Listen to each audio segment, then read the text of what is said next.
G'day, I'm Mark from Self Sufficient Me, and I was fed up and sick of our laundry smelling like beef jerky. So in this video, I want to show you our new freeze dryer and dehydrator setup. Let's get into it.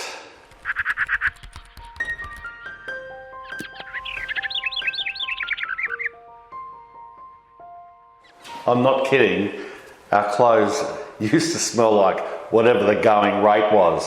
Beef jerky chili, biltong. The bottom line was Nina wasn't happy, and neither was I suppose, and the boys, of the dehydrator being located in really the only spot I could sort of figure out to put it, in the laundry.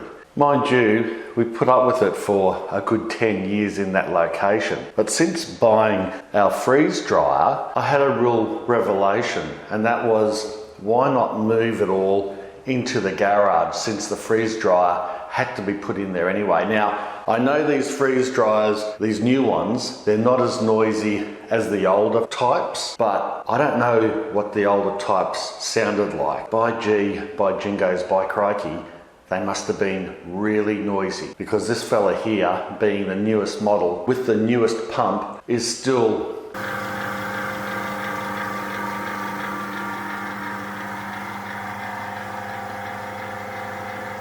heck noisy. And they recommended we put it in a place that's basically not going to annoy you, like a garage or a shed or somewhere out of the way. Definitely not in a living room or even a laundry or a kitchen. And after using this now for a few times, I totally understand why you'd want it out of the way.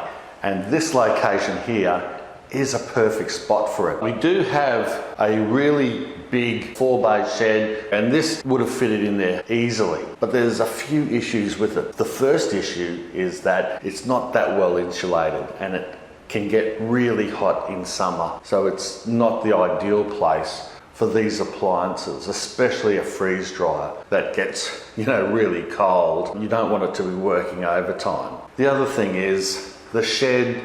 Well, it's a shed, it's got lawnmowers in it and everything, and I didn't want to mix going in and out, and the wind blowing in it, and the dirt and the dust and the grass clippings, but also our food appliances, and I don't want the food contaminated with grit and also other insects and rodents and those types of pests that can roam in and out of a backyard shed. So apart from our laundry, which has always been way too small anyway, there was only really one other place to go, and that was our garage here. And luckily, it is actually long enough for us to fit our cars in here, plus this benching space at the end. And you might have thought, well, that's so logical. Why didn't you do it years ago? And that's a great question. Why didn't I? I'm asking myself over and over, even just with the dehydrator. I should have had it in here on a little bench. It would have been much better than the laundry, but I don't know, I never thought about it. So if you would have seen my unboxing video on the Harvest Right freeze dryer, you would have seen that I had already purchased this bench here, and this is where I've positioned it. I've since moved it over a little bit more.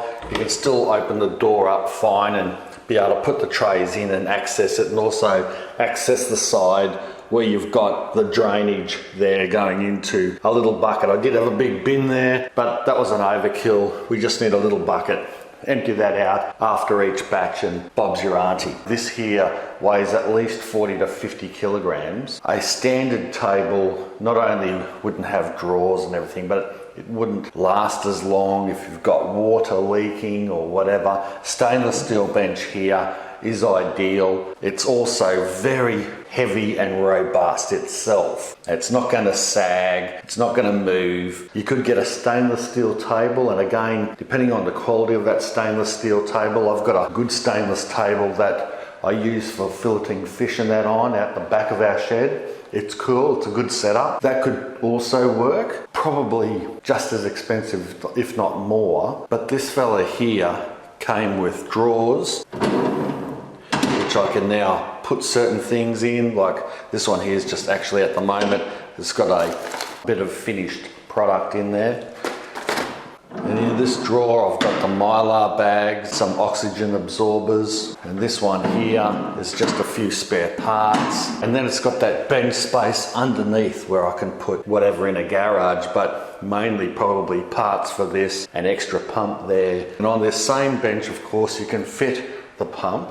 And also I've moved my dehydrator from that laundry situation into here, and it just sits in there perfectly. And of course, when you're doing this type of food preserving, dehydration and freeze drying are very similar type things. I probably won't have them running simultaneously. Who knows, maybe I will at certain times, but most of the time they'll be running separately. But it's just an obvious spot to have it all in one location. And because I take my dehydrating and now freeze drying very seriously, I decided that I'm going to double the bench space. And so I just simply bought another exact same bench for here, and you can see I've got our freeze drying trays all lined up here. I've also lined them with some silicone. I cut it to size, and that silicone matting will help things non-stick. First batch was bread, that was just the burn-in, and then I did a batch of bananas. I don't even have any to show you because I mean a whole bunch of ladyfinger bananas were sweet and beautiful, freeze dried. They turned into candy, they turned into lollies. You know, they were exactly the same as those banana Allen's lollies that you get, shaped in a banana. Exactly the same texture and taste. They were beautiful and sweet, except ours were crunchy and healthy, and they weren't full of sugarcane sugar. So that's the difference. But the negative side is our two boys and Nina and myself can go through a whole bunch of bananas in just a few days.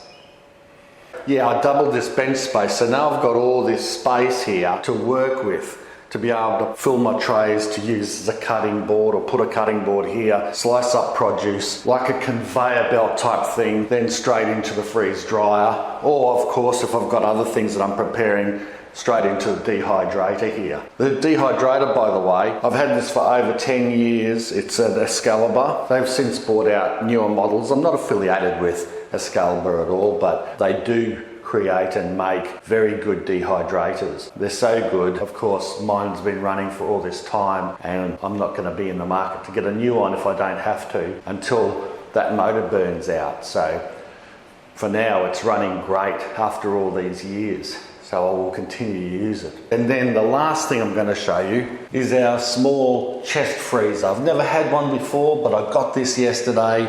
It's only 200 litres. When I say only 200 litres, that's still quite a lot of freezer space. What we're going to use this for, it'll be an overflow for things that we want to freeze to preserve, for example. It will also be a bit of a fishing freezer. At the moment we've got bait and we've got fish frames that I'm going to use for fertilizer and various things, and also for bait, crab pots or whatever. I've got them in our second fridge downstairs, and that's mixing with other things that we've frozen to preserve, even things like ducks that we harvested from our own property. Take out all that bait and that type of thing and put it in here, and the fridge freezer for the food and for drinks and that type of stuff, and even fermented foods in bulk that we might have several bottles of. And also, to save time in the freeze dryer, you can freeze your food in here in the trays and then transfer them straight into the freeze dryer and skip the freezing step at the beginning, and that can save maybe 10 or so hours. I don't know, I'm pretty new at using this device, but it can save some time. For me, I probably won't be using that in the near future. I just tend to want to press that button and let it go through that whole cycle. And that's that. That's my setup for the freeze dryer and the dehydrator. I'm excited to be able to have all this new space and area to be able to prepare and preserve more of our food that we grow in our own backyard. If you like this video, make sure you give it a big, yeah Mark, I like your setup, thumbs up, and share the video around. Also subscribe to our channel if you haven't already. Thanks a lot for watching. Bye for now.